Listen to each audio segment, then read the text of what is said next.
Et rapidement, je me suis dit que je pouvais pas être salarié dans le paysage. Ça allait de 18 € à 22,50 €. Ok. Est-ce que tu as vite compris que c'était pas tenable ou pas? Enfin, les chiffres existent déjà, j'ai déjà un bilan, etc. Mais la deuxième année qui s'annonce bien meilleure, elle n'est pas encore terminée. Je voulais pas arriver à la fin de ma carrière et dire à mes enfants, bah voilà, papa a bossé 40 ans chez Total, il a bien touché son chécos, il a bien fermé sa...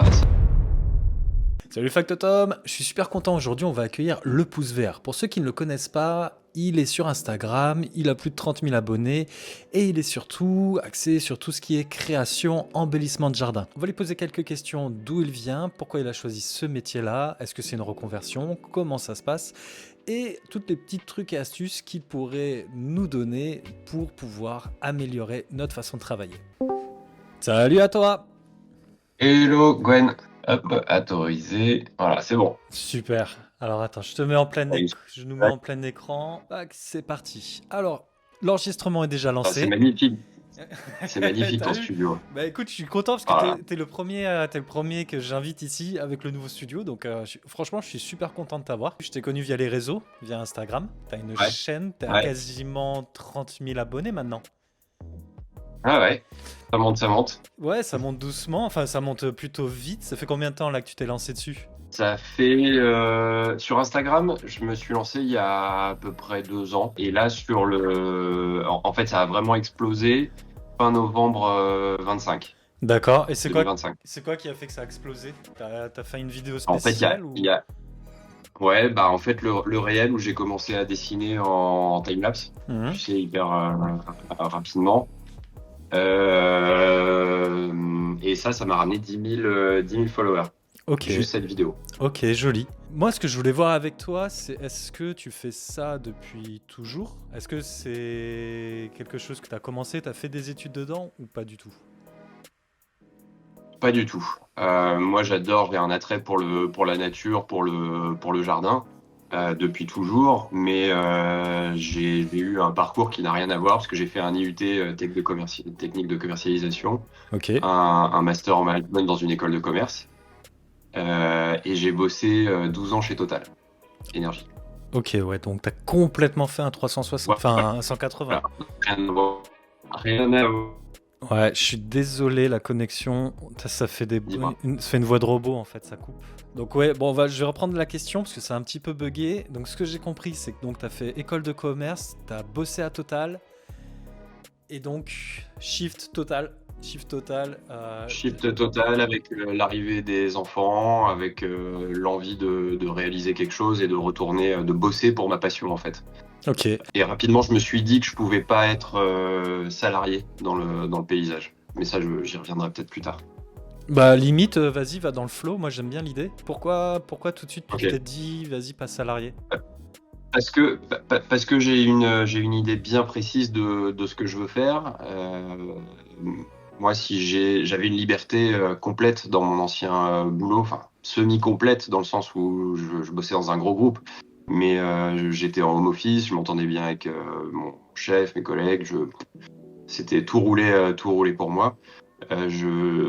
J'avais pas envie d'être salarié, d'obéir à des ordres ou à des choses qui auraient été contraires à mes convictions ou à ce que je voulais faire.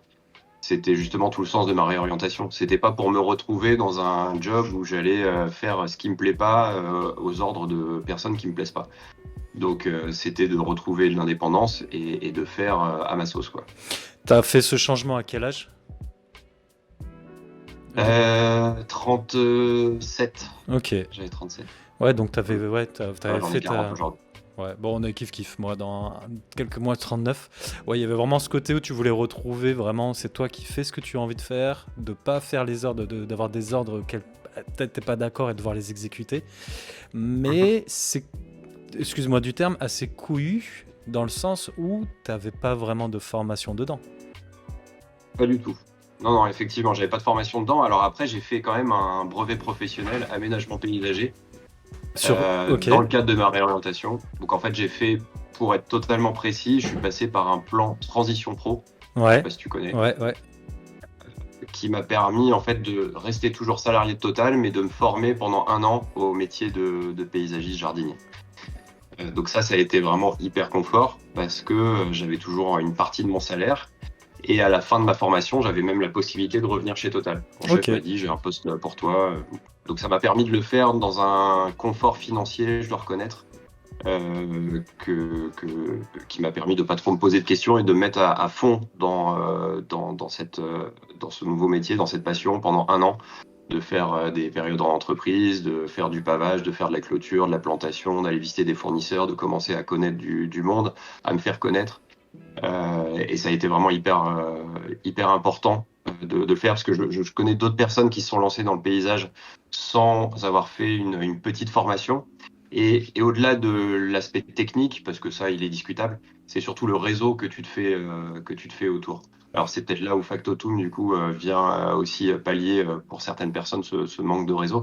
Si vous souhaitez vous améliorer, accéder au plus grand réseau de France, n'hésitez pas, venez rejoindre le Facto Club. Et en ce moment, Silky s'est associé à Factotum. Pour chaque nouvelle adhésion, il vous envoie cette scie à main d'une valeur de 45 € gratuitement.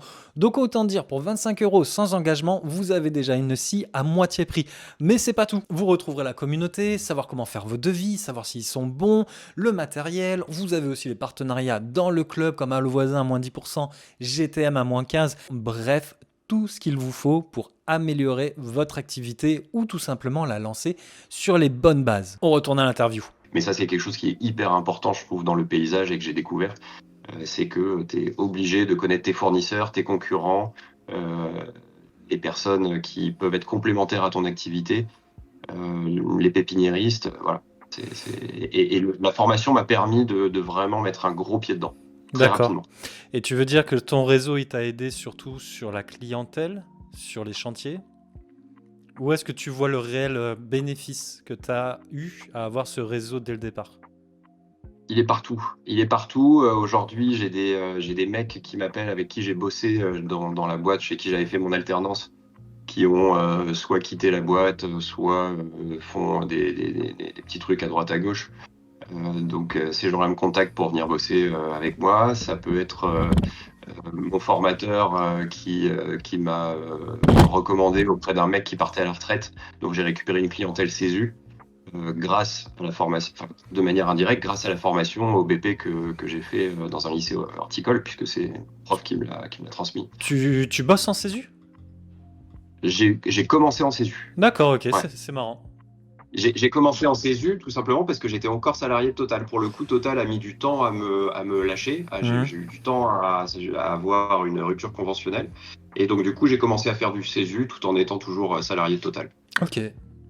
Ok. Tiens, Et maman, donc, tu sais j'ai que. récupéré une clientèle CESU. Je les ai transférés. J'ai repris cette clientèle exactement comme elle était avec l'ancien. Alors, avec les prix de l'ancien aussi. Et alors, tu vois, ça j'adore parce que j'ai vraiment envie d'en parler de ça. Tu sais que moi j'adore parler chiffres, pas pour se la péter qui gagne le plus, mais au contraire, c'est vraiment l'aspect, c'est le nerf de la guerre. Je suppose Ouais. qu'à Total, tu devais avoir un bon salaire convenable. Ça devait être plutôt pas mal. Là, tu pars d'un seul coup en CESU via les anciens tarifs. C'était combien les anciens tarifs de l'ancien jardinier? Ça allait de 18 € à 22,50 €. Ok. Est-ce que tu as vite compris que c'était pas tenable ou pas? Bien sûr. Mais dès Ok. le début, en fait, avant même de commencer, je l'ai fait parce que, encore une fois, j'étais salarié de Total encore à ce moment-là, et que je me lançais aussi et que je voulais pas me mettre la pression sur un tarif. Maintenant, quand j'ai rencontré cette clientèle-là, dès le début, je leur ai dit, aujourd'hui, je vous reprends pendant 6 mois au prix de l'ancien. Par contre, dans 6 mois, je vais vous passer sur le tarif que j'estime raisonnable, que j'avais déjà calculé, qui était 25 €, que j'estimais correct dans le marché du CESU et par rapport à ce que je faisais.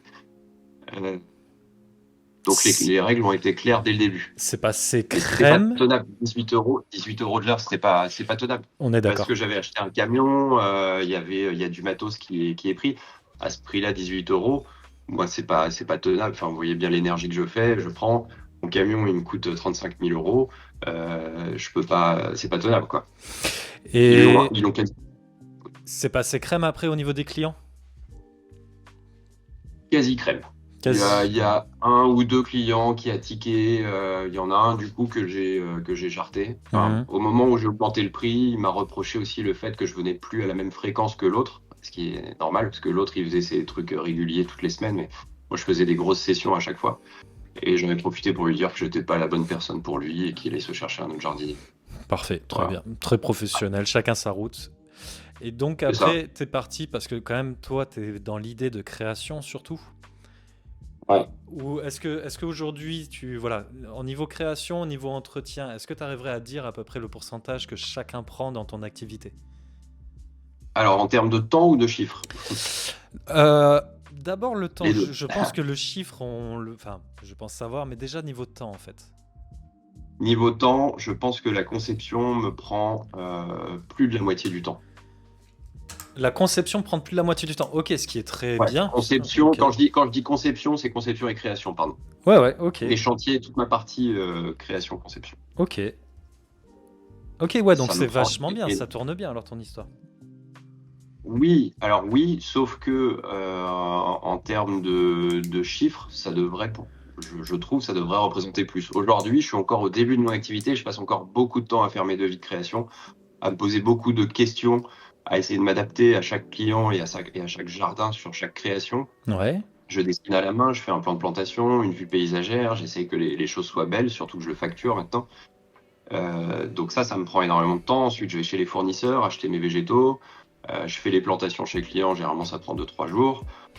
Souvent il y a du SAV parce qu'il y a des végétaux que j'ai peut-être pas pu trouver ou parce qu'il y a un truc à régler, il manquait ci ou ça, où il y a 2-3 trucs à changer. Donc au final, ça me prend énormément de temps et énormément d'énergie et de travail en amont. Ouais. Là où l'entretien, c'est assez facile, je débranche le cerveau, je commence à connaître maintenant mon travail d'entretien et mon boulot, et musculairement, physiquement, ça va bien pour tailler des haies toute la journée. Donc l'entretien, c'est du confort intellectuel un petit peu et du confort en temps. Tu vois, j'ai fini mon chantier, voilà, j'y reviens plus, et j'en ai fini, je la facture et puis c'est tout, quoi. Ouais, clairement, ouais. Mais donc, alors, je suis surpris, ce que tu vas me dire, c'est que le niveau financier, t'es à combien en pourcentage création et entretien? C'est difficile à dire, mais en chiffre d'affaires, je pense que je suis à 50-50. Tu serais, ok, kiff kiff. Ouais, c'est ce qui est, enfin, c'est un milieu que je ne connais pas, donc je veux surtout pas faire de leçons ou te faire de la moindre leçon, mais ça me paraît pas normal. J'ai la sensation que c'est pas normal en création. Tu vends en plus du savoir-faire physique, ton savoir-faire Ouais. esthétique, le conseil, etc. Donc c'est vrai que quand tu fais tes devis, tu factures à peu près le temps que tu vas passer ou pas? Comment tu réfléchis à ton devis quand tu fais de la création? Est-ce que c'est le résultat que tu vends? Est-ce que c'est aussi le temps? Comment tu arrives à te débrouiller pour... C'est le résultat que je vends. Ouais, Après, sur tous mes matériaux, mes végétaux, je marge le x2. Enfin, je fais d'accord, x2. d'accord. Et sur la main-d'œuvre, sur l'entretien, je suis à 450 euros hors taxe la journée, Mhm, avec 70 d'évacuation de déchets. mhm. Et sur de la création, je suis à 550 euros la journée. Ok. Sachant que, par exemple, tu vois, là, je prends des exemples, les chantiers que j'ai eu la semaine dernière, je compte généralement 2,5, 2,8 jours, alors que je passe 2 jours chez le client. Mhm. Les 0,8 ou les 0,5, je les compte à aller faire les courses en Belgique et à préparer le chantier. Oui, parce que ça j'ai oublié de le dire. Toi, tu es du côté, t'es dans le nord de la France, t'es côté de Lille, Ouais, c'est ça? c'est ça. Ouais. Ouais. Donc oui, tu as aussi cet avantage de pouvoir aller faire un peu tes emplettes côté Belgique, où c'est quand même Ouais. relativement moins cher qu'en France. Ouais. D'accord. C'est moins cher, mais la clientèle est habituée aussi à avoir des végétaux moins chers. Et elle J'avoue. aussi a accès à, il y a deux grands pépiniéristes belges qui sont à la frontière et qui drainent vraiment la clientèle française. Tout le monde les connaît, c'est Famille Flora et Floralux. Si tu as des factotums qui sont dans le Nord, ils les connaissent forcément. Donc, ils ont l'habitude de trouver des végétaux pas chers aussi. Ok. C'est le Ok. revers de la médaille. Ouais, c'est vrai que d'un côté, oui, je réfléchissais comme ça, mais tout le monde a les mêmes tarifs, donc bon, ça revient au même. Ok.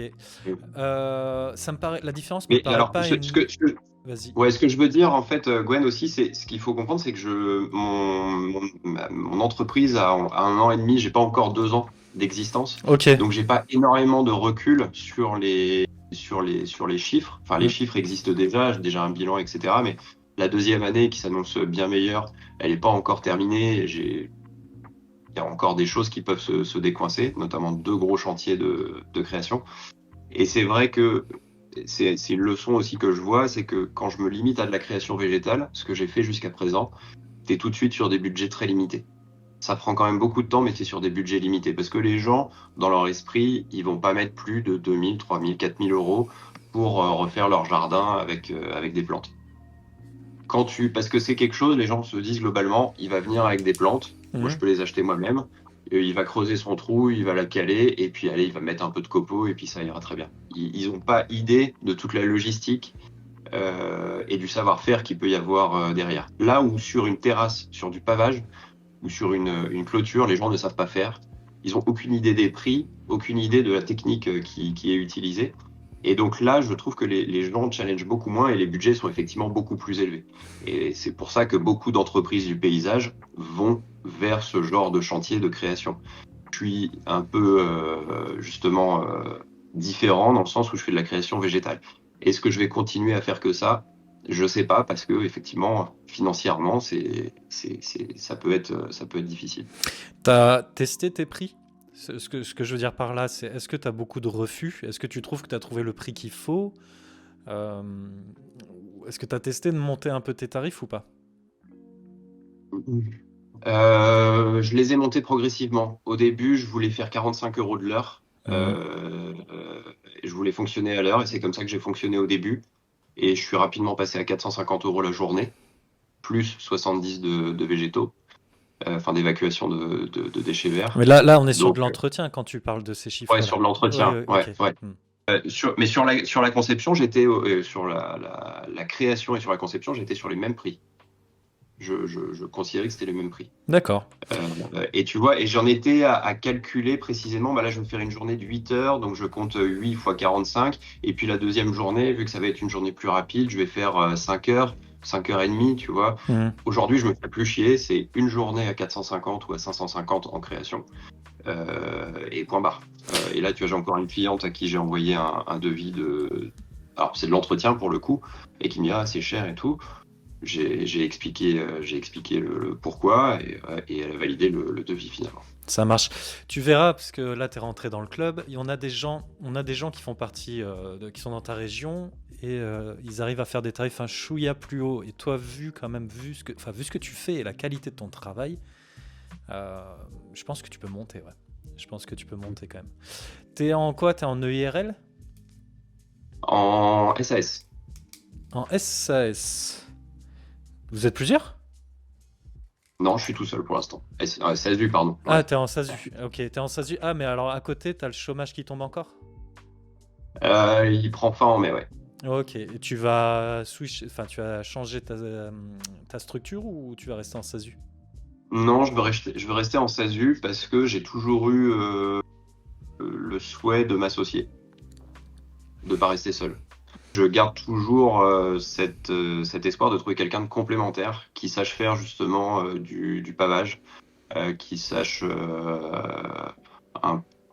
mieux que moi gérer tous les aspects aussi, réparation de matos, véhicules, etc. Pourquoi pas Ce qui est mon faible, enfin ce qui est mon point faible. Ouais, mais pourquoi pas une SARL alors? Parce que la SAS permet d'être plus souple au niveau des statuts Ouais. et je compte me rémunérer en dividendes. D'accord. Et c'est un statut qui est plus favorable à l'association, la SAS. Après, voilà, ça va dépendre de l'association que tu veux, mais c'est vrai que les dividendes, c'est 32% maintenant, aujourd'hui. Ils ont augmenté la flat tax. 31, mais surtout que tu auras la taxe Puma dessus. Étant donné que si tu ne te verses pas de salaire, tu seras obligé de payer la taxe Puma. La taxe Puma? Ouais. En fait, ils ont... C'est quoi ça? C'est de toute façon, tu vas le voir, hein, on se fait défoncer dans tous les sens.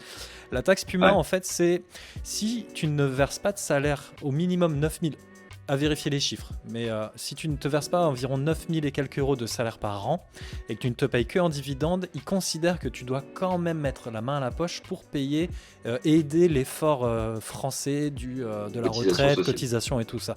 Donc ils vont dire, ok, tu as le droit d'avoir tes dividendes, par contre vu que tu n'as pas du tout cotisé, que tu ne payes pas, tu as une taxe Puma par-dessus qui vient s'ajouter, où tu vas être obligé en fait de payer une partie des cotisations sociales. Et Cool. tu ne pourras pas Ah, faire sans, tu seras obligé. ah, Et mon comptable m'en a absolument pas parlé. Et, et fais ça monte. gaffe à ton comptable alors. Putain, je suis désolé, mais s'il connaît même pas ça, fais gaffe Ah à non, ton non, non, comptable. mais merci de me le dire. Tu connais le montant un peu? Enfin, je regarderai après. Ouais, regarde, non, je connais pas le montant. C'est la taxe Puma, Puma, Puma. Le montant exact, j'en sais rien. Non, je sais pas. En fait, moi, c'est ce Ok. que c'est ce que j'étais intéressé aussi par le côté SASU SAS. Ça peut être vraiment pas mal, mais étant donné que bah, ça coûte quand même pas mal de sous au final, si tu veux avoir un salaire, si tu veux avoir en vivre, c'est pas la meilleure des stratégies. Et limite, mieux vaut avoir une autre activité à côté, une autre structure où tu vas vivre dessus et tu fais ta SAS euh, pour faire du chiffre, mais tu vas pas spécialement vivre dessus. Ce sera des dividendes et tout. Mais C'est-à-dire que tu te crées une holding et tu verses tes dividendes vers ta holding. tu peux faire une holding, mais tu n'es même pas obligé de faire encore la holding. Tu peux par exemple créer une micro-entreprise à côté. En fait, il faudrait voir, parce que c'est assez complexe, mais il faudrait que tu aies deux structures où ce soit deux activités bien différentes. Une sur laquelle tu vas pas faire du gros chiffre, entre guillemets, mais tu vas pouvoir en vivre dessus. Et une, la SS, où tes bénéfices, ça va soit pour faire grossir ta boîte, parce qu'en fait, avec la flat tax, les dividendes, c'est pas très très intéressant en dessous d'un certain seuil de niveau, enfin, en dessous d'un certain seuil de revenus. Parce que c'est quand même 30, ouais, c'est 31%, comme je te dis, plus la taxe Puma. Ça fait beaucoup d'argent. Ça fait beaucoup d'argent. Que si tu te verses un salaire et que tu restes en dessous d'un certain Ah, ouais. seuil, l'impôt sur le revenu, tu es à 11%, tu vois. En dessous de Ah, 29 000 euros. justement. Alexandre. Justement, non. Enfin, après, bon, on pourra peut-être discuter plus longuement là-dessus, mais j'avais commencé à me verser un salaire. J'avais commencé à me verser 500 euros net. Ouais. Et en fait, en tant que président de SAS, ça coûtait aux alentours de un peu plus de 1200 euros à mon entreprise. Non, mais quand je te dis salaire, c'est pas en SASU. Pas en SASU, parce qu'en SAS, SASU, en fait, faut jamais se verser un salaire. C'est trop. Ouais, ouais, mais c'est pour ça que j'ai arrêté de me le verser. Et c'est pour ça que la EURL ou la SARL, donc EURL c'est seul, SARL c'est un à deux. Ouais, ouais. Si tu as besoin d'en vivre un peu dessus, en fait c'est un super mix pour faire salaire et dividende. C'est un super mix. La SAS c'est vraiment que de la dividende et il faut quand même faire un sacré chiffre pour que ça commence à devenir intéressant. À mes yeux, je suis pas comptable, mais c'est à mes yeux. Ok. C'est Bah pas écoute, là, moi, je vais voir ma première vraie année complète, puisque l'année dernière, c'était pas une année complète. J'avais pas fait l'entretien je l'avais fait en CESU, donc c'était pas des revenus qui étaient rentrés dans mon entreprise. Mais je vais regarder. Ok. Ou Merci, Ben. sinon, tu Merci gardes pour le conseil. de rien. Non, mais je suis en plein dedans en ce moment, donc je m'en tire les cheveux aussi. Mais c'est compliqué et personne n'est forcément de bons conseils. C'est compliqué de trouver quelqu'un qui te. Mais toi-même, tu ne sais pas en fait aussi au début de ton activité ce vers quoi tu veux aller. Exactement. Euh, moi, Exactement. de toute façon, je veux grandir et c'est aussi une manière de me mettre un coup de pied aux fesses et de me dire, mec, tu as créé une société, une SAS, ça coûte très cher. Bah, il faut que derrière la machinerie elle suive et il faut que le chiffre suive, effectivement. Je suis Et exactement dans c'est- le même cas et c'est exactement ça. C'est presque pas se Mhm. mettre au pied du mur, mais bon, ben maintenant on joue plus avec des billes, on joue dans la vraie vie. Maintenant on sort les doigts des Exactement. fesses et on y va à fond. Exactement. Alors, Exactement. par contre, pour toi, peut-être ce que tu peux faire, c'est garder du CESU. Garder du CESU, si tu arrives à faire juste les 9000 et quelques euros en CESU, ça te permettra de ne pas avoir la taxe Puma par-dessus. Ouais, après, ça fait un truc compliqué. Enfin, faire Tout de une partie de suite. tes clients. Tout de suite, c'est compliqué. Tout de suite, c'est très compliqué. Ou après, tu as la holding, mais bon, on en parlera. Au pire, on en fera un autre podcast plus tard, on en parlera ailleurs. Mais on va revenir à ce que toi tu fais. Mm. Donc, ok, SASU. Donc, grosso modo, est-ce que tu arrives à bosser quasiment tous les jours ou pas avec tes tarifs? Mm. Quasiment tous les jours, ouais. Ok, donc tu es bien lancé quand même. T'es bien lancé. Ouais. Alors, Euh, il y a des périodes creuses, hein. Comme tout le monde. Janvier, ça a été calme, mais bon, j'en ai profité pour faire justement de la conception, du dessin. Donc finalement, des journées vraiment creuses, j'en ai quasiment pas, parce que même si je vais pas chez le client, il y a toujours de la conception, des rendez-vous clients, etc. les devis, le SAV divers et variés, envoyer les factures, etc. Tu proposes le crédit d'impôt sur l'entretien? Ouais, ouais. Ok. Je fais partie de la coopérative Jardicop. Alexandre, Toi, t'as Jardicop. Alexandre, s'il te plaît. Désolé. T'inquiète, t'inquiète. Il me rajoute juste un tout petit peu plus de boulot au montage, c'est tout. Tu vois? Allez, Alexandre, ne reviens plus dans le champ, s'il te plaît, ok? Après, avec Donc, ouais, je fais partie de la coopérative Jardicop, ouais, ça marche. qui est basée dans le Nord. Ok. Tu payes. C'est au pourcentage? Tu payes combien? Ouais, c'est au pourcentage, ils prennent 10% et après ils rétribuent en fin d'année entre 4 et 5%. Ok, vas-y, explique-moi un petit peu ça. Le fonctionnement Bah, tu prends 10% de ton ils chiffre, prennent quoi. 10% de commission, voilà, 10% de ton chiffre. Et en fait, à la fin de l'année, une fois qu'ils ont fait un pré-bilan et qu'ils se sont rendus compte qu'ils pouvaient payer les charges de la coopérative, ils rétribuent en fonction de l'argent qui reste disponible. Ok, ok. Et tu sais où va l'argent ou pas? Bah, l'argent, il va dans les salaires des secrétaires. Là, il y Ok. a 3 4 secrétaires. Euh, il y a une indemnité compensatrice qui est versée aux membres du conseil d'administration là, qui gère la coopérative, sont 3, je crois. Et après, il y a une réserve légale qui est obligatoire, qui doit être versée en fin d'année. Ça marche. Mais donc ça correspond grosso modo, on va dire, à t'es à 5-6%. T'es à Ouais, 5-6%, d'accord. c'est ça, ouais. Ouais. Alors Euh, je sais que c'est pas du tout, je sais que c'est pas du tout optimum. Je sais qu'il y a plein de coopératives qui prennent des montants fixes, 60, 100 euros par mois ou des pourcentages bien plus faibles. Mais j'ai voulu faire partie de Jardicop parce que c'est une coopérative locale qui est basée à côté de chez moi et que ok. ça m'a permis, tu vois, je parlais de réseau tout à l'heure, et ben Jardicop, c'est un super réseau qui me permet de rencontrer tous mes collègues, D'accord, ok. quasiment tous mes collègues. Hier, il y avait justement l'Assemblée Générale qui est organisée une fois par an. C'est toujours une mine d'informations. On échange sur les clients, sur les tarifs, sur les difficultés, sur les outils, sur les coups de main, on prend en contact, etc.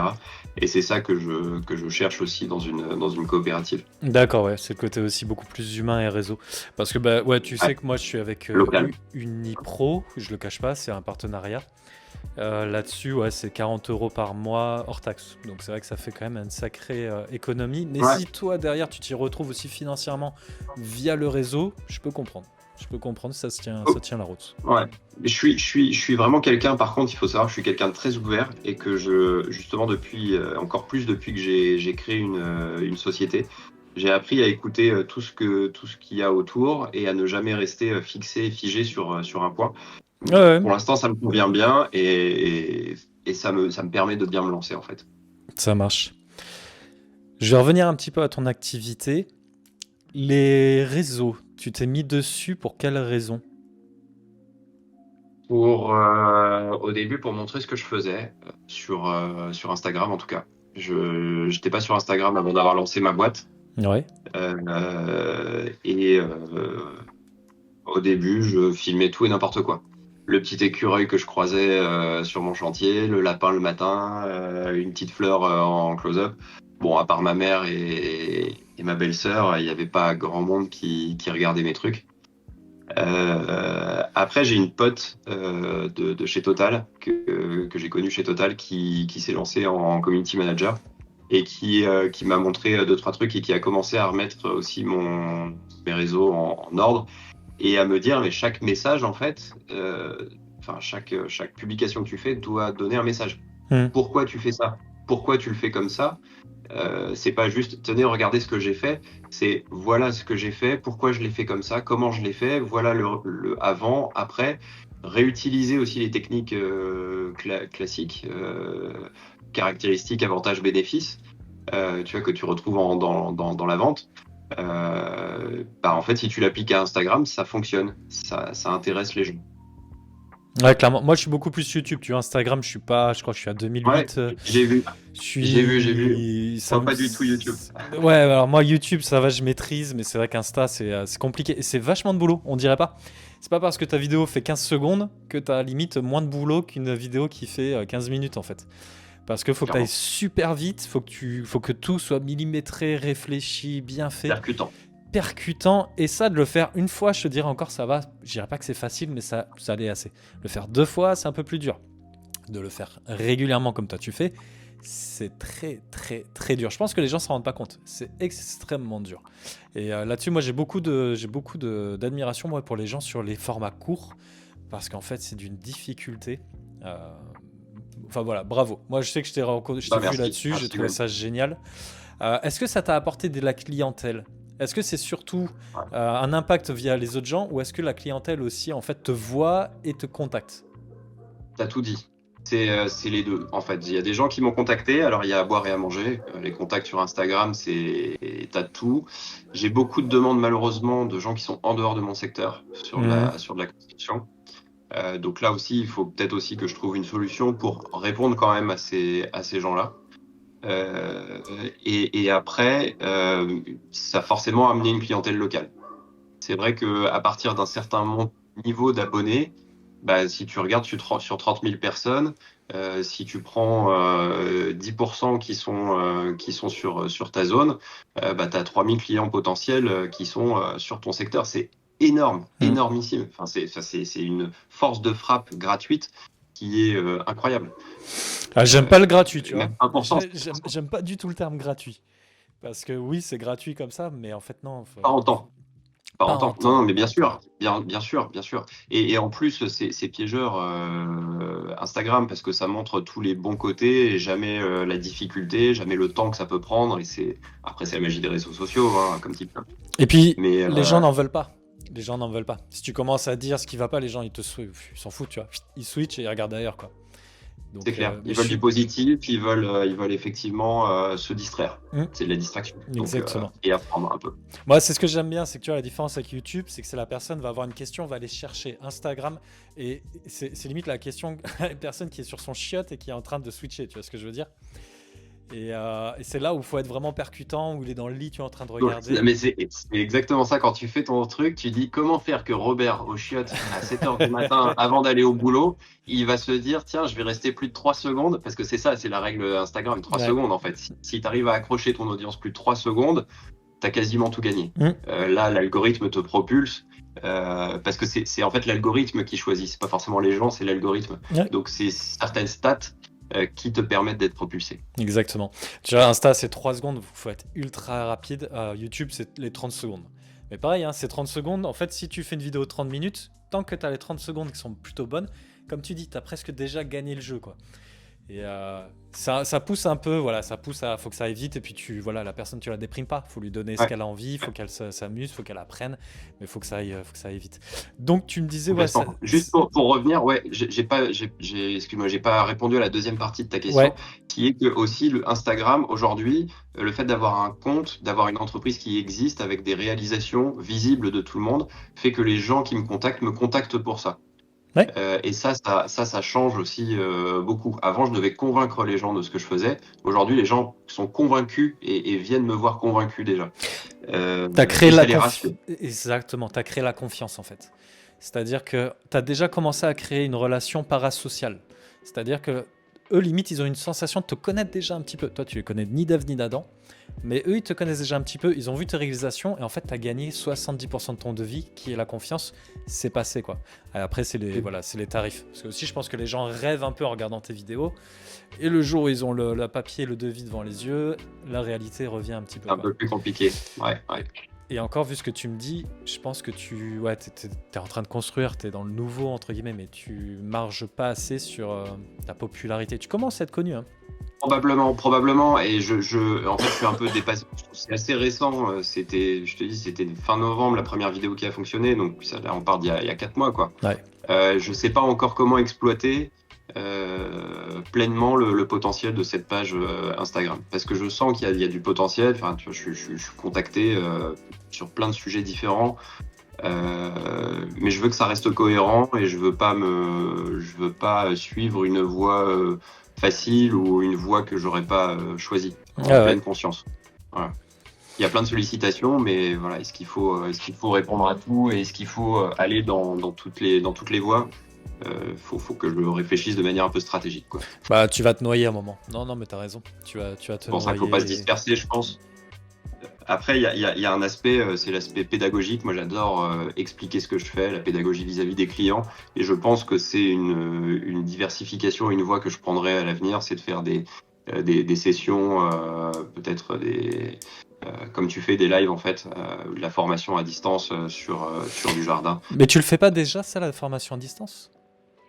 Non, alors je fais du coaching. Je propose du coaching à distance, mais j'ai tendance à le refuser maintenant et je préfère faire du coaching en réel. Parce que moi, ce que j'aime bien dans le coaching, c'est aller dans le jardin du client, faire le tour du jardin et puis expliquer les tailles, les manières de reprendre, de rattraper, d'améliorer, de qui peut être planté, déplacé, etc. C'est ça qui me plaît. À distance, je pense que c'est quand même un peu compliqué. Mais vraiment avoir un format plutôt court, masterclass avec des illustrations, des choses un petit peu construites, quoi. Ouais, clairement. Bah, d'ailleurs, j'en profite pour faire la promo du Facto Club. Tu vas intervenir mardi, là, mardi à 20h, Ouais, pour répondre aux questions des factotums, pour déjà voilà, les guider un petit peu, savoir. Parce qu'il y en a beaucoup qui sont très bons dans l'entretien, très bons dans tout ce qui va être, on va dire, la mécanique physique, mais qui vont manquer un petit peu de savoir sur les végétaux, sur. Comme tu le montres, toi, des fois, tu as des couloirs et les clients vont nous demander bon, bah, faites-moi un petit truc sympa. Comment tu vas pouvoir casser les lignes, comment tu vas pouvoir harmoniser et tout. Et donc mardi, tu seras présente dans le Facto Club pour aider un petit peu les super, factotums. avec grand plaisir, Gwen. Mais C'est un honneur parce que pour moi, bah, tu sais, c'est un nouveau métier. Il y a encore 3 ans, j'avais des costards cravates et j'allais à la défense. ouais, Et aujourd'hui, d'être invité par des gens comme toi et à m'exprimer devant d'autres jardiniers, c'est un grand honneur parce que voilà, je te très fier. remercie. Je te remercie réellement, mais je me rends compte que tu t'es pas encore rendu compte de ta valeur. Pas assez. Parce Ah, que peut-être. l'honneur est réellement pour moi. L'honneur est réellement pour moi et je suis très Ok. content pour les factos qui puissent te voir. Non, non, non, ça se voit que tu en as vraiment sous le capot. Mon avis sincère, c'est que tu commences à bien te démerder sur les réseaux. C'est pas encore optimisé, mais ça sent que, voilà, je m'inquiète pas pour toi, tu vas cartonner, quoi. C'est sympa. C'est sympa. Merci, Gwen. De rien, et c'est vraiment sincère. Les gens qui t'appellent en coaching, c'est quoi qui. Enfin, ils ont besoin de quoi majoritairement? Est-ce que c'est vraiment refaire leur jardin ou c'est plutôt de l'apprentissage dont qu'ils veulent? De l'apprentissage et un petit coup de pouce au démarrage, en fait. Souvent, les gens ne savent pas, ils ont l'impression d'être au pied d'une montagne Ouais.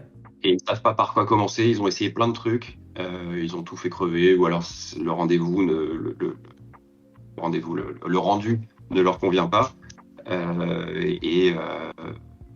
Voilà, ils ont besoin d'un petit coup de pouce au démarrage. Ok. Mais c'est des gens qui apprécient le jardin. C'est des gens qui sont déjà très attentifs à leur jardin, qui ont déjà des idées bien arrêtées sur ce qu'ils aiment, sur ce qu'ils aiment pas. C'est pas des gens qui ont un jardin pour un rôle social entre guillemets. Ça c'est les clients d'entretien. Ouais, je comprends. On est sur une zone assez favorisée. Il y a quelques villes qui sont assez connues. On parle de BMW avec Bondu, Mouveau, Marc-en-Barœul, Ouascal. C'est des villes qui sont assez friquées. Et bon, pour ces gens-là, c'est avoir un jardin, surtout pour recevoir les amis. Il faut que les buis soient taillés au cordeau, qu'il n'y ait pas un poil qui dépasse. Et puis on met du produit. On veut te faire mettre du produit partout, quoi. C'est ça. Moi, ça me tue quand mes clients ils arrivent et qu'ils me disent, vous voyez l'état, faites-moi un truc, parce que là, les voisins, je sais pas ce qu'ils vont dire. Et c'est Ouais. marrant, ça, c'est le genre de phrase où Même pas pour eux. mais c'est ça, ton jardin, c'est à toi. Enfin, c'est le tien. Soit tu t'en fous, mais si tu t'en fous pas, faut que ce soit pour toi, pas pour qu'est-ce que le voisin va Mhm. dire, tu vois. C'est souvent les jardins où j'aime pas travailler, parce que comme tu dis, c'est bête et méchant, il y a rien de très joli, il y a rien de personnel, c'est pas dingue, quoi. Est-ce que Ouais. t'es le cordonnier le moins bien chaussé ou pas? Est-ce que toi, chez toi, tu t'amuses aussi ou... Ouais. Ouais, Bon, pour le coup, là, mon jardin, c'est vraiment un laboratoire. ok. Tu fais tes vidéos aussi dedans? J'ai plein de trucs. Ouais, il y a en partie des vidéos que je fais de mon jardin, en fait. Ok. Tu vois, quand je m'amuse à faire du tressage de noisetiers ou de saules, la plupart des trucs, je les fais chez moi. Toutes les plantes un petit peu rares, les fleurs un petit peu rares, ça vient pas de chez mes clients, quoi. Ça vient plutôt de chez moi. Et d'ailleurs, là-dessus, tu pourrais aider n'importe qui en France, une personne qui soit à Lille ou une personne qui est par exemple à Marseille. Est-ce que niveau connaissance des végétaux, tu te sentirais à l'aise pour, voilà, peu importe le sol, le Non, pH, non? non, honnêtement, non. Non, t'as complètement raison. Moi, déjà, j'aime les jardins du Nord, j'aime les jardins un peu enfin, pas humides, mais les jardins océaniques, on va dire, Hmm. Bretagne, nord de la France. Je suis j'aime bien le jardin méditerranéen, mais je m'y connais pas assez bien pour pouvoir conseiller quelqu'un. Ouais, Ok. effectivement. Et je connais pas assez bien les végétaux. Je connais les plus classiques, forcément, comme tout le monde, Hmm. le laurier rose, le mimosa, du lantana, etc. Mais c'est pas mon, c'est pas encore quelque chose que je connais. Ouais, ouais. Donc je préfère me concentrer sur quelque chose que je maîtrise et que j'aime. Mais voilà, c'est au cas où si quelqu'un regarde la vidéo et tu vois, tu serais dans ce coin-là, au moins de savoir. Et je trouve ça super cool de le dire. Voilà, t'es beaucoup plus spécialisé sur tout ce qui va être jardin océanique, moins peut-être voilà, jardin méditerranéen ou des températures peut-être un peu différentes comme dans les Alpes ou des trucs comme ça, quoi. Il y a le style de jardin un style de jardin que j'apprécie quand même un peu, même si ça va à l'encontre de mes jardins naturels et en courbe, c'est le jardin flamand. Je sais pas si tu connais un petit peu, mais Non, c'est je quelque vois. chose de très droit, très organique, beaucoup de Ah oui, graminées, oui, oui. beaucoup de haies de taxus, des haies très fines de taxus, de fagus, ou de buxus. Et surtout des formes, pas beaucoup forcément de fleurs, pas de profusion de feuillage, quelque chose de très carré. Mais je- Jardin à la française, mais sans fleurs. Ouais, c'est ça. Mais après, je connais pas trop ton coin. Je suis jamais allé à Lille. Je suis allé plutôt à Bruxelles et tout. Mais vous avez à peu près le même style. C'est que vous avez ces maisons et avec les jardins derrière, en fait, en grande ligne, étroit mais long, long quoi. Et c'est vrai que là-dessus, il faut assez de poésie pour arriver à faire quelque chose de joli. Tu vois ce que je veux dire? De pas casser la visibilité en plus, que t'aies pas des super gros sujets devant et que tu vas pas derrière. Et Ouais, là-dessus, j'aime bien parce qu'en fait, d'une contrainte, tu es obligé d'aller trouver des solutions pour arriver à faire un coin assez sympa avec peu d'espace, mine de rien. Parce que souvent, ça fait quoi? Ça fait 4 mètres, grand max? 4-5 c'est mètres ça, peut-être, 4 ouais. mètres, 5 mètres, 6 mètres parfois, mais ouais, ouais. Ouais, et puis souvent, tu as des murs ou des haies qui sont très très hautes sur les côtés, donc ça renforce l'effet vraiment couloir. Tu as l'impression d'être sur l'étoile de la mort et que tu vas tirer un missile au bout du Hmm. jardin, quoi. Tu t'es formé comment? Donc, tu as fait tes études, mais je pense que ça suffisait pas. Enfin, je suis quasi même sûr que ça suffisait Je pas. suis un autodidacte complet sur le dessin, sur la conception. J'ai fait alors quasi complet parce Ouais, que on a fait une demi-journée de cours en brevet professionnel. ouais, Bon, ok. je Dessin, considère pas avoir été formé sur le sujet. et dessin, t'as pareil, autodidacte. Ouais, Chapeau. Chapeau parce qu'il claque tes dessins. Il claque. bah, c'est- J'ai fait une école de graphisme à l'époque, rien à voir, tu vois, et on apprenait à dessiner. Ça demande du talent, hein. C'est pas si simple que ça, quoi. ouais, mais Est-ce- ça me prend encore du temps et ça me prenait énormément de temps au début. Aujourd'hui, ça me prend de moins en moins de temps, ça va de plus en plus vite. Mais ce que je veux dire, on me dit souvent comment tu fais, mais j'ai commencé par faire des trucs pourris de chez pourris, quoi. Enfin, vraiment, c'est en pratiquant, c'est en aimant ce qu'on fait, et Hmm. c'est en pratiquant que ça vient. J'ai pas l'impression d'avoir, je le dis vraiment en toute modestie, j'ai pas l'impression d'avoir un talent. C'est juste que j'ai toujours adoré dessiner, comme j'ai toujours adoré le jardin depuis que je suis gamin, et que à force de dessiner, d'essayer de t'améliorer, de faire des trucs bien, tu finis par y arriver automatiquement. J'aime beaucoup ce que tu dis parce que parfois les gens, quand ils nous regardent sur les réseaux, ils ont la sensation qu'on fait un peu partie d'une espèce à part. Et c'est aussi l'effet internet, l'effet réseau. Et qu'en fait, non, derrière, c'est beaucoup de boulot, c'est de l'apprentissage, mais c'est juste le fait de faire et de continuer à faire. Et Mm. tu refais, tu continues. Et il y a beaucoup de gens donc, qui ont peur de se lancer, et quand je les entends, ils disent oui, mais vous êtes un peu différent, vous avez. Non, non, non, c'est exactement pareil. Tu commences comme un con, tu fais de la merde, puis tu fais un peu moins de la merde, puis un peu moins, et puis à un moment, ça marche. Et donc, pour les gens qui veulent se lancer, peu importe dans quoi, en fait, faut pas hésiter, Mm. faut juste le faire. Ce sera pas bon. Comme toi, c'était pas bon, comme moi, c'était pas bon au début, et c'est à force de faire. C'est ça, c'est ça. Euh, Qu'est-ce que tu vois comme erreur fréquente dans les jardins? Elle est peut-être un peu dure la question, mais Je vois. Non, non, non, pas du tout. Erreur fréquente, bah, c'est erreur d'entretien. Quand les arbres sont tous taillés au taille-haie, que les haies sont pas à la bonne proportion, comme je disais, quand ça fait des haies qui sont montées à plus de 3 mètres dans des jardins en couloir, c'est juste pas possible.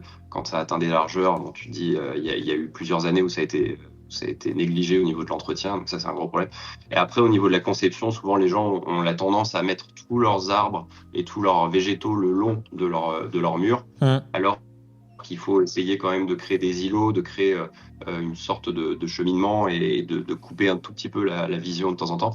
Et également, les gens achètent des fleurs, achètent beaucoup de vivaces et font un jardin en fonction des vivaces. Or, tu fais pas un jardin avec des vivaces. Tu peux faire un très beau mix border pendant 2 mois, 3 mois. juin, juillet, août, si tu as acheté plein de vivaces. Mais le reste de l'année, il n'y a rien du tout. L'année suivante, ça repartira pas forcément correctement. Donc, il faut toujours des arbustes ou des petits arbustes ou des choses persistantes pour structurer un jardin. Et ça, c'est souvent l'erreur des gens. Ils ont une haie, ils ont mis des vivaces et ils se disent, ça me plaît pas. Bah ouais, parce qu'il manque des formes, il manque quelque chose qui soit organique. L'œil, quand on va dans le jardin, c'est pour avoir des formes organiques, c'est pour avoir des formes végétales, rondes. C'est pas pour avoir quelque chose qui soit euh, voilà, carré. Je vais adorer mardi. Je vais adorer. Je sens que tu as tellement de choses à apprendre. J'espère que je vais pas être trop impressionné quand même. Les 5 minutes, si, comme tout le monde. 5 premières minutes, tu ne seras pas trop, puis après, ça va aller. Mais je vais être honnête avec toi, hein, les 5 premières minutes où je t'ai vu ici, pareil. Hein, puis là, tu vois, maintenant, c'est bon, ça m'a. Mais t'inquiète, hein, tout le monde. Hein, tout le monde. Ok. Hop, je regarde vite fait mes questions, puisque je voulais parler des trucs. Est-ce que toi, il y aurait quelque chose, enfin, est-ce qu'il y a quelque chose que tu aurais aimé aborder ici? C'était sur ma motivation aussi profonde. J'avais dit retrouver du sens, etc. Mais c'était aussi une question, ma réorientation, ma changement de vie professionnelle est aussi lié à la volonté d'avoir du sens dans ma vie, d'accomplir quelque chose en tant que père, en tant que mari, en tant qu'homme, et de laisser une sorte de trace, de pas être juste le salarié de bureau. Voilà. Bah écoute, C'est quelque chose que j'ai pas dit au début. non, puis je vais rebondir là-dessus parce que je pense qu'il y a beaucoup de choses à dire. Donc, ce que je disais au début, tu gagnais, enfin, clairement, tu devais bien gagner ta vie. Là, le fait de prendre le risque de perdre en salaire par rapport au fait de gagner plus en qualité de vie. Attends, je suis désolé, je réfléchis en même temps que je parle. Quand tu parles Ouais, par rapport à tes enfants, est-ce que c'était le côté total qui te dérangeait ou c'était côté ouais, le but? Ouais. ouais. Je voulais pas arriver à la fin de ma carrière et dire à mes enfants, bah voilà, papa a bossé 40 ans chez Total, il a bien touché son chécos, il a bien fermé sa bouche sur tout un tas de choses, il s'est bien compromis et puis bah c'est génial, on pourra vous payer des bonnes études et puis partir aux Bahamas tous les étés quoi. C'est pas du tout ce à quoi je voulais ressembler et pourtant je commençais à en prendre le chemin quoi. Mhm. À te dire, tu fais un boulot de MERDE. Pour après partir en vacances tes 5 semaines de congé avec ta femme et tes enfants à l'autre bout du monde et puis faire des super photos sur les réseaux sociaux et puis reprendre ton boulot de MERDE tous les lundis matins. Et ça demande vachement de courage quand même, hein. Parce que quand tu as des enfants, je suis d'accord avec toi, tu as un shift dans la tête où tu commences à te dire, ok, ce que je fais a de l'importance sur comment il va se construire, etc. Mais il y a aussi le côté aussi sécuritaire, tu vois, le côté de... parce que là, tu as quand même fait même si tu avais la sécurité de pouvoir retourner chez Total, tu savais que Ouais. financièrement, ça allait pas être pareil, qu'il allait falloir trouver des clients, faut que ça tourne dans 2, 4, 5, 10 ans. Chapeau, chapeau, parce que ça demande pas mal de courage. Et derrière, t'aimerais amener ton activité vers où? Est-ce que tu as une direction? Tu sais ce que tu veux faire ou pas? Je... Au début, oui, j'avais un business plan, etc. Je voulais m'y tenir. Et en fait, plus ça va, plus je me dis, je vois là où le vent me porte, entre guillemets, et je saisis les occasions en essayant d'avoir une stratégie quand même, d'avoir un fil conducteur. Ce que je te disais tout à l'heure, c'est de pas non plus aller sur chaque opportunité. Hmm. Il y en a plein. Je veux prendre du plaisir, je veux gagner correctement ma vie. Voilà, moi j'ai estimé qu'il me fallait 2 500 € net par mois pour vivre, pour rembourser mon prêt, pour se faire un petit resto de temps en temps, pour pas trop se poser de questions. Il me faut 2 500 €. Après, pour le reste, je veux juste m'épanouir et prendre un grand kiff dans ma vie et que ma vie professionnelle soit ma passion. Et c'est ce que c'est actuellement. Alors, il y a la pression du chiffre aujourd'hui qui m'empêche d'être pleinement épanoui dans mon boulot. Ça, c'est dommage. Ça, c'est un élément qui est quand même important. Mais j'essaye des fois de prendre du recul et de me dire, putain, mec, kiffe quoi. T'es en train de payer, t'es payé à faire ce que t'as toujours rêvé de faire, quoi. Il y a toujours aussi quand même le revers de la médaille, je trouve. Je suis d'accord avec toi, la gratitude, c'est génial. Si tu arrives à la mettre en place toujours, c'est génial. C'est impossible, à mon avis.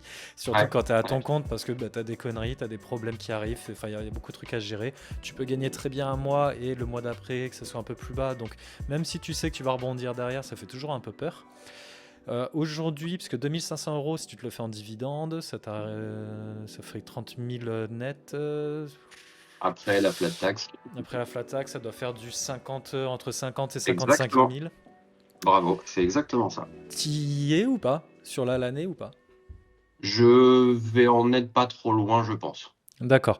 Parce Je vais qu'après, en il y être a pas trop loin. aussi, il y a Je devrais atteindre vite. aussi, il y a aussi les charges. En fait, je te dis ça, mais aussi, il faut Ouais, ouais, c'est compter. ça. C'est pas le chiffre d'affaires. Ouais, Ouais. ouais, ouais. Non, là, en termes chiffre d'affaires, j'espère un atterrissage entre 80 et 100 Ouais, sur l'année. Et donc, du coup, de là, en découle un résultat entre 40 et 50 d'accord, ok. Ok. qui nous permettrait de. Voilà. Bon, après, vu ce que Alors, tu ça va dépendre de deux gros chantiers, hein, je t'avoue. Oui, ouais, ça joue beaucoup. Oui, t'as combien de clients à peu près en entretien régulier? En contrat d'entretien annuel, je n'ai pas tant que ça. Je dois en avoir une douzaine. Ouais. Après, c'est des clients qui me recontactent quand ils ont besoin et je fais des grosses journées. Je fais une ou deux journées chez eux et ça revient tous les ans, mais c'est pas un contrat vraiment d'entretien où j'y vais régulièrement. Tu souhaites prendre Là, combien je de... dirais que j'en ai une vingtaine après qui m'appellent de manière ponctuelle sur D'accord. l'entretien. Tu souhaites prendre combien de temps de vacances par an? Tu l'as calculé ça ou pas? Pas vraiment. Aujourd'hui, je me défonce. Ok. Fais gaffe à toi aussi.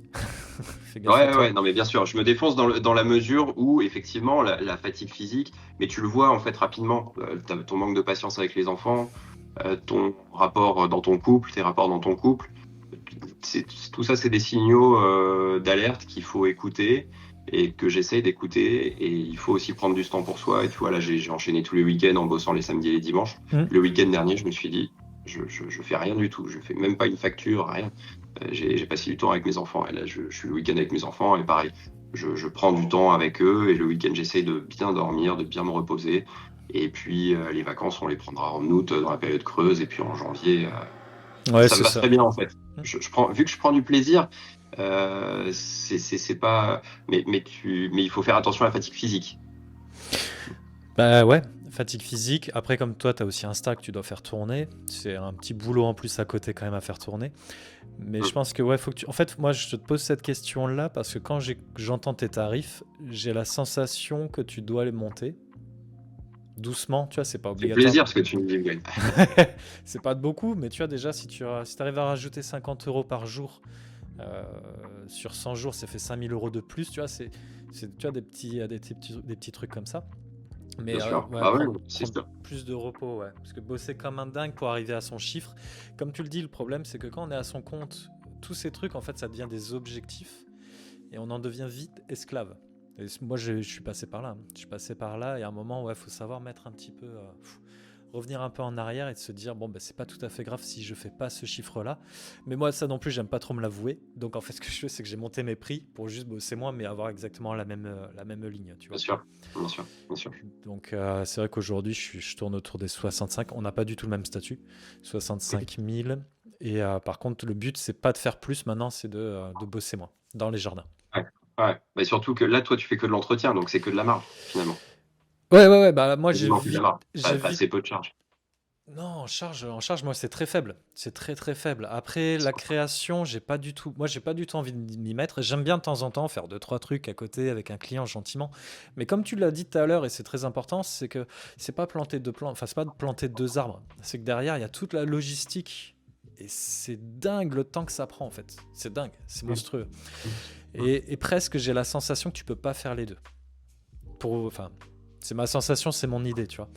Mais faire les deux, quand tu es par exemple au moment des tailles de haies et tout, si tu as 2-3 chantiers de création qui te doivent mettre à l'intérieur assez conséquents, ça devient vite le bordel en fait. Ça devient vite le bordel. Alors, c'est pour ça que le fait de faire de la création végétale me fait suivre le rythme des plantes, en fait. Donc, moi, mes clients, je leur dis la création, si vous voulez en faire, c'est à partir d'octobre et jusqu'à tout début avril.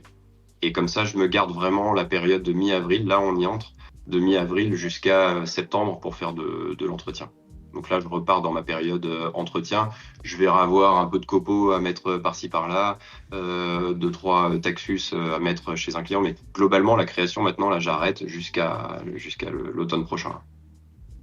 Ok, donc tu choisis le côté plutôt naturel au côté financier. Parce que moi j'en connais plein, ils font ça toute l'année. Peu importe quand, tant que le client y paye, ils font que de la création, quoi. Ah ouais, non, non. Non, non, et comme tu l'as dit, en fait, ça permet de bien cloisonner, d'avoir une période création, une période entretien. Et tu vois, dans la création, je fais des achats, quand je vais faire mes achats en Belgique, j'achète pour plusieurs clients, pour plusieurs chantiers. Je fais pas un chantier à chaque fois. Ou Ok. je leur achète des plantes sur un chantier que j'avais fait 2 mois, 3 mois avant, où il manque un truc ou un truc à crever que je vais remplacer. Mais j'essaie de mutualiser mes trucs et d'avoir des périodes bien définies, parce que effectivement, si tu commences à faire un peu de création, un peu d'entretien, un peu de pavage, un peu de clôture, en termes de stock, en termes d'outillage, tu te plantes, tu oublies ta perceuse, tu vas pas prendre ton taille-haie. Enfin, non, mais en fait, Et oui, c'est c'est des ça. outils différents. Mm. Et sur de la création, vu que tu t'adaptes à chaque client, enfin, non, c'est pas possible, quoi. Quand tu es tout seul, tu peux pas. Ok. Ouais, c'est ce que je voulais savoir de toi, mais je suis entièrement d'accord, c'est ingérable. Moi, je l'ai eu fait, voilà, c'est pour ça que j'ai arrêté. L'entretien me rapporte assez, c'est trop complexe pour moi, puis je suis pas bon non plus là-dedans, enfin, Mhm. j'ai pas le savoir, donc voilà, moi, ça reste que de l'entretien. Je tourne comme ça et ça me va très bien. Et vu que les gens ont confiance en moi et qu'à un moment, en fait, limite, si j'augmente mes tarifs, pour eux, ça leur coûte plus cher d'aller trouver quelqu'un d'autre en qui ils ont confiance qui va faire le boulot que de payer plus cher. Tu vois ce que je veux dire? Le coût d'effort est beaucoup plus élevé que le coût financier. Donc aujourd'hui, voilà, moi j'ai trouvé le bon équilibre jusqu'à ce que ça change. Bon, c'est vrai qu'on sous-estime la capacité des clients à accepter une hausse de prix, en fait, je trouve. Ouais, mais ça c'est le début. Et comme tu l'as dit, d'aller chercher un autre jardinier, vu que tu t'es introduit chez eux, que tu les connais, que t'as le bip du garage du truc, que tu sais qu'il faut pas venir tel jour parce qu'il y a tel truc, que tu sais qu'il faut faire attention aux bégonias ou aux iris et qu'il faut les faire tel truc. En fait, les clients, si tu leur rajoutes 5 euros, enfin, je sais pas, enfin, un prix marginal, tu rajoutes un prix marginal, ils vont dire oui, alors, ils vont faire la tête, ça c'est sûr, mais ils finissent par l'accepter. Alors après, le niveau d'exigence peut être aussi plus élevé. Il faut faire attention à ce que ça se retourne pas non plus. Ouais. Par contre, derrière, faut pas faire le con. Et c'est là où Non, c'est sûr. d'avoir de l'espace mental est aussi super important. Parce qu'à un moment, si t'es overbooké, que tu sais plus où tu vis, que t'es dans tous les sens, tu vas faire de la merde et ça marche plus. Donc c'est pour ça, c'est augmenter, mais aussi pour bosser un peu moins et continuer à faire de la qualité. Mais combien, enfin moi là, je vais payer ma mutuelle et tout, tous les ans, il m'augmente. Tous les ans, Oui, depuis tout le tout temps, il augmente, m'augmente tout bien le temps. sûr. Je Le fais, carburant. j'ai pas cherché à aller ailleurs, hein. Voilà, ils Oui. m'ont prélevé, prendre ma banque, c'est pareil, ils me prennent des frais de dingue. Bon bah tant pis quoi, j'ai la flemme. Et donc oui, les gens ils Pas vont le faire temps la surtout. gueule. Ouais, puis pas le temps, les gens vont faire la gueule, mais c'est pas grave, toi ça reste ton activité, donc tu peux pas faire plaisir à tout le monde. Tiens, bah, ça va me faire rebondir sur un truc. T'as fait des conneries ou pas? T'as eu des mauvais clients ou t'as fait des conneries, des trucs que tu sentais pas et que t'as quand même accepté? Ou est-ce que depuis que tu t'es lancé, ça roule et t'as pas trop eu de soucis? Bah si, je fais des conneries comme tout le monde. Je me suis planté dans des chiffrages de chantier où je devais faire un parking je pensais que ça me prendrait une semaine et ça m'a pris 2 semaines. Hmm. Donc je me suis complètement planté dans ma marge. C'était pour des amis en plus. Ah, ouais. Voilà. J'ai un client là qui m'a pas payé. Donc je suis en procédure dessus sur un jardin, sur un dessin de jardin. Il t'a pas payé, Et il t'a dit merci, il t'a pas plus répondu? Comment ça s'est en passé? fait, ouais. J'ai livré le dessin, j'ai envoyé ma facture, elle a dit oui, on vous paiera à la fin du mois et rien. Et j'ai relancé, etc. Donc là, j'ai lancé un avocat dessus, j'ai fait les différents courriers. C'est Mhm. pas tant pour le prix, mais c'est pour le principe, quoi. Ouais, Ça ouais, fout bien tous les sûr. boules. J'allais te Tu demander, t'es déplacé 2 fois, t'as c'est- fait, t'as fait 2 rendez-vous de 2 heures, t'as passé plus d'une journée à dessiner. C'est juste un manque de respect, quoi. Ouais, puis Surtout que lui, derrière, ils ont réalisé le jardin que j'ai dessiné pour ben, eux. c'est ce que j'allais dire, c'est que lui derrière, en fait, il a tout. Il a le mode d'emploi et puis il s'est dit, bon, bah, maintenant je le fais, quoi. Et pour la petite histoire, c'est le jardin qui m'a permis d'avoir le réel qui m'a fait décoller le compte. Ok, bon, ben, comme quoi, t'as réussi à changer un truc merdique en bon. La personne, Ouais, voilà, finalement, avec le recul, des fois, je me dis, putain, j'aurais pas dû prendre ce chantier. Et en fait, je me dis, mais si, en fait, c'est le truc qui m'a fait tout exploser. Donc, si, enfin, je sais pas si Dieu existe, mais enfin, il y a quelque chose qui s'est passé, quoi, tu vois. hmm. Et le gars, il sait que t'es sur Instagram? Ouais. Ouais, il m'a contacté via Instagram. Il m'avait contacté à la base via Instagram. Putain, il est couillu, hein. Il est couillu, le Ouais, gars. parce que je peux Hmm. vraiment l'afficher. Bah ouais, il est couillu, hein. Je suis vraiment gentil. C'est indiscret si je te demande combien ça coûte à peu près un dessin. Enfin, lui, au pire, lui, combien tu l'as facturé. Savoir si vraiment c'est une grosse raclure ou pas. C'est 600 euros TTC. Ouais, c'est un peu une raclure quand même. Ouais, bah oui. C'est Bah pas. surtout, je te dis, je me suis déplacé 2 fois. Il est même pas sur ma zone, il est à 1 heure de chez moi. Donc, tu vois, en fait, ce chantier, j'aurais jamais dû le prendre, j'aurais jamais dû l'accepter. Mais c'était une de mes premières demandes Instagram. Le mec me demande un dessin de son jardin à 1 heure de chez moi. Je dis, bon, allez, je vais y aller un week-end. J'y suis allé le week-end pour le rencontrer et tout. J'ai fait le dessin, j'ai fait la vidéo et puis, Profil, et puis après, profil du client, il y a des trucs qui ah, auraient pu te dire peut-être que ça pue pas, ou... pas du tout, pas du tout. Un couple de mecs. Euh, L'un est avocat en droit Ok, de l'environnement. ok, L'autre, il est contrôleur des finances. ok. C'est moche. C'est très moche. Ah, vraiment, le profil, tu te douterais, mais jamais, quoi. Ouais, ouais. Jamais. Incroyable. Incroyable. Ah, non. Et il s'est rien passé, il n'y a pas eu de. Enfin, tu vois, j'essaye de me remémorer qu'est-ce que j'aurais pu dire, qu'est-ce qui aurait pu mal se passer. Et là, Rien, tout s'est bien passé. Ils m'ont remercié à la fin, merci 1000 fois, c'est super, on adore. et le gars aujourd'hui, c'est juste il répond pas. Ou est-ce qu'il t'a quand même Ouais, dit je peux y ils répondre? répondent plus. Non, ils répondent plus. Ok. Ok. Ah ouais, putain. Bon, bah voilà. Bon, ok. Bon. Et puis après, d'autres chantiers que j'ai pas pris. Oui, une cliente. Alors j'ai fait le dessin, je l'ai vendu. euh, et on s'est arrêté là au niveau de la collaboration. Parce qu'on s'est limite embrouillé quand j'ai livré le dessin. Mais je me dis, mais tant mieux, parce que en fait, ça commençait à me bouffer. Je disais à ma femme, ah, mais j'ai pas envie d'aller réaliser le jardin chez eux. Et elle me dit, mais pourquoi tu le fais du coup? Pourquoi Hmm. t'acceptes? Tu as réalisé ta boîte pour faire ce que tu voulais. Je dis, bah ouais, mais je me sens un engagement. Ouais, puis c'est facile à dire ça. C'est facile à dire quand t'es de Ouais, l'extérieur, mais non, quand tu dois faire du prends chiffre, pas que ce chantier et tu... tout. Ouais, Bah oui, exactement. après le bouche à oreille, et si tu dis, bon, attends, si je dis non, finalement, qu'est-ce qui peut se passer? C'est facile. Quand La t'es dedans, c'est réputation beaucoup. te tient en fait. T'es tenu par la Exactement. réputation. Et les Exactement. gens surtout quand t'es exposé sur Instagram, les gens ou sur YouTube ou sur n'importe quoi, les gens s'expriment et te dégomment. Derrière l'anonymat, certains, c'est très très facile de se faire dégommer quoi. Donc Ok, oui. Ok, oui. tu dois le savoir. On s'y habitue. On s'y Ouais, habitue. voilà, faut se blinder et c'est Et tu le vois, c'est c'est le signe cool. du succès C'est en fait. c'est super cool que tu dis ça parce qu'en fait, la majorité des gens, au début, ça fait mal. Je vais pas te mentir, ça fait mal. Tu le prends en plus au niveau personnel. Avec le temps, tu vas remarquer que de toute façon, c'est des gens dont tu ne veux même pas leur vie à eux. Donc, c'est des gens, je ne Ouais, veux pas leur vie, leur choix, et donc leur avis, je m'en fous. Et comme ça me permet aussi de passer le petit message, surtout aux petits connards là qui arrêtent pas de m'envoyer des mails. C'est des gens où finalement, en fait, sont insignifiants. Donc, fais ton truc, avance, et c'est clair. Je tu- pense qu'à partir d'un certain âge, ce genre de choses glisse sur toi. Peut-être plus jeune, ça m'aurait touché ouais, et ouais, ouais, ouais. ça m'aurait éteint. Je pense qu'à un certain âge, tu sais ce que tu vaux, tu sais ce que tu fais, et les gens qui te connaissent pas, leur avis compte absolument pas. Puis il faut pas oublier que c'est souvent un avis sur 100, voire même plus, tu vois. Et souvent, on va regarder que le négatif. Et en fait, quand tu regardes la masse, soit les gens aiment Mm. et ils te le disent, la grande majorité peuvent aimer, pas aimer, mais au pire, ils disent rien. Et en fait, la toute petite minorité, c'est infime. Et en fait, on a tendance à fixer là-dessus. Faut juste, tu traces ton chemin, tu fais ta vie, tu fais ce que tu as à faire, terminé, quoi. Bah écoute, on va s'arrêter là. Je pense que ça fait déjà une bonne heure qu'on Nickel. y est. Et bah ouais. On se retrouve mardi dans le Discord. Et donc je te souhaite une très bonne continuation. Merci Gwen. Pour ceux qui ne te connaissent pas, on te retrouve sur Instagram avec le nom Le Pouce Vert. Je mettrai le lien Ah, dans la description. T'as d'autres réseaux ou pas? Ou c'est que Instagram? j'ai que Instagram. Je suis sur Facebook, mais c'est plus un compte perso. Ok, ça marche. Ça marche. Bon, bah écoutez, n'hésitez pas à vous inscrire, à vous abonner au Pouce Vert. Et nous, on se retrouve très bientôt pour une nouvelle vidéo. Ciao.